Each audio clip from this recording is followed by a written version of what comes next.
मैं बोल नहीं पाऊंगा।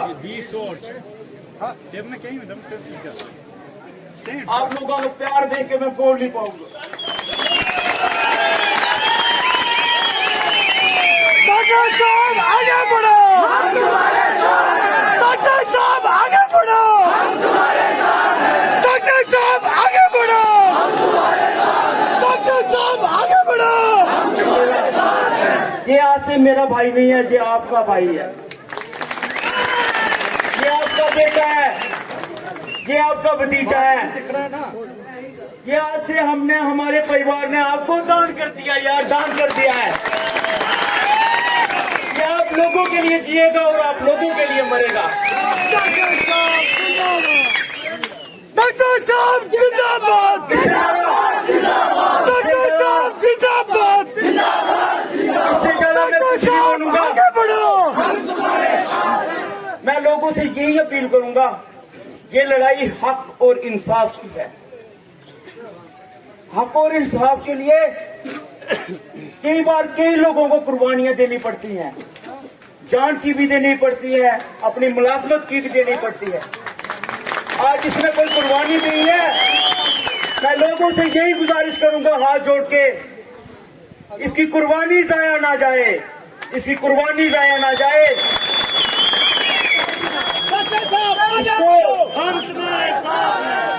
आप लोगों ने बहुत आशीर्वाद दिया और बहुत प्यार दिया। बस यही कहते हुए मैं अपने अल्फाज बंद करूंगा कि डॉक्टर साहब आगे बढ़ो, हम तुम्हारे साथ हैं। डॉक्टर साहब आगे बढ़ो, हम तुम्हारे साथ हैं। शुक्रिया।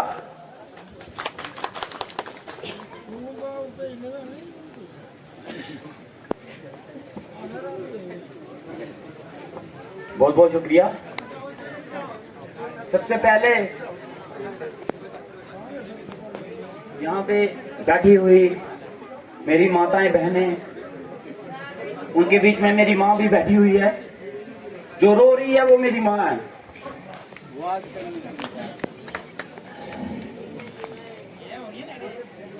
ये कभी नहीं चाहते थे कि मैं नौकरी छोड़ूं। बड़ी मेहनत से इन्होंने मुझे पढ़ा के इस लायक बनाया कि मैं कहीं डॉक्टर बनूं और डॉक्टर की कुर्सी पे बैठूं। मेरे बाप कोई अमीर आदमी नहीं था, वो पल्लेदारी की है उन्होंने, बोरियां उठाई हैं उन्होंने, लोगों का बोझा उठाया है। और जो स्टेज पे बूढ़ा रो रहा है वो मेरा बाप है। डॉक्टर साहब आगे बढ़ो, हम तुम्हारे साथ हैं। डॉक्टर साहब आगे बढ़ो, हम तुम्हारे साथ। मुझे भी कोई शौक नहीं था नौकरी छोड़ने का, मैं भी नहीं चाहता था कि नौकरी छोड़ूं। बड़े आराम से नौकरी चल रही थी, डॉक्टर की कुर्सी पे बैठा था। इसके गवाह चंडियाल के लोग हैं। जब जब मैंने कुछ करने की कोशिश की, वो करने की कोशिश कुछ अलग नहीं की, मैंने अपने डिपार्टमेंट से रिलेटेड ही काम किया। जब भी मैंने मेडिकल कैंप लगाने की कोशिश की, जब भी मैंने हॉस्पिटल की बात उठाई तो मुझे नौकरी से निकाल दिया गया। जब भी मैंने कहीं पे डंडी गुट्टू से मैंने मेडिकल कैंप शुरू किए थे, तब से मुझे धमकियां आने शुरू हो गई कि तू मेडिकल कैंप क्यों लगाता है। इतना मजबूर किया गया, इतना मजबूर किया गया, और इसके गवाह चंडियाल के लोग हैं। मजबूरन मुझे नौकरी छोड़नी पड़ी। उन लोगों को मेरे साथ सियासत करने का बड़ा शौक था, तो आज उनको सियासत करके दिखाएंगे हम लोग।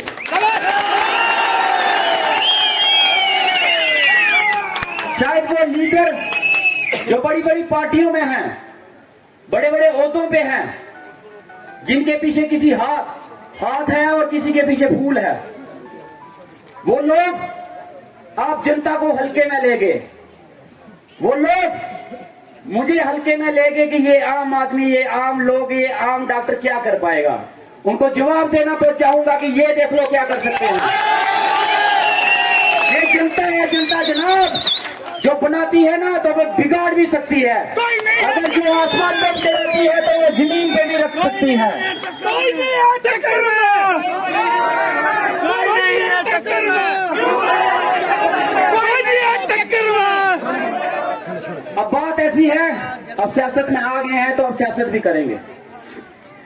एक लड़ाई लड़ने का वादा किया है मैंने, और एक लड़ाई लड़ी जाएगी ईमानदारी से। भंडार से लेके गोटू फुलाल तक एक लड़ाई लड़ी जाएगी, और वो लड़ाई होगी उन लोगों के खिलाफ जिन्होंने काम की बात नहीं की, जिन्होंने डेवलपमेंट की बात नहीं की, जिन्होंने किसकी बात की, मंदिर और मस्जिद की, जिन्होंने किसकी बात की, हिंदू और मुस्लिम की, जिन्होंने किसकी बात की, जात पात के नाम पे ठक्कर, गद्दी, मेघ, ब्राह्मण, इन चीजों की बात की।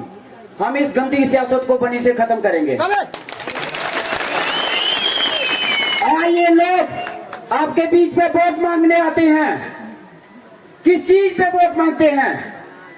कि सेंटर ने आपको 5 किलो राशन दिया, सेंटर ने 370 तोड़ा, सेंटर ने 35A तोड़ा, इस नाम पे हमें वोट दे दो। खुद क्या किया? कुछ नहीं। खुद के कामों पे वोट नहीं मांगे जाते, और ये सारी पार्टियां एक होकर मेरे पे इल्जाम लगाती हैं कि ये पहले कहां था, पहले क्यों नहीं बोला। तो जनाब 15 दिन पहले मैंने रिजाइन देके सियासत में आया हूं, तो ये जनाब कहते हैं कि 80% वोट इसका है। और सोचो अगर पहले आ गया होता ना तो आपके बोरी बिस्तरे बंद थे। शुक्र मनाओ मैं पहले नहीं आया। ये नहीं होता कि आपको बनी से ही बार बार जाना पड़ता, पहले आया होता तो आपको सियासत करने का मौका नहीं मिलता। बनी में ईमानदारी से लड़ रहे हैं, सियासत नहीं कर रहे हैं। एक लड़ाई लड़ेंगे उन लोगों के लिए जो लोग ये बोलते हैं कि हम पार्टी के वफादार हैं। वो पार्टी के वफादार नहीं, पार्टी के चमचे हैं, चमचे।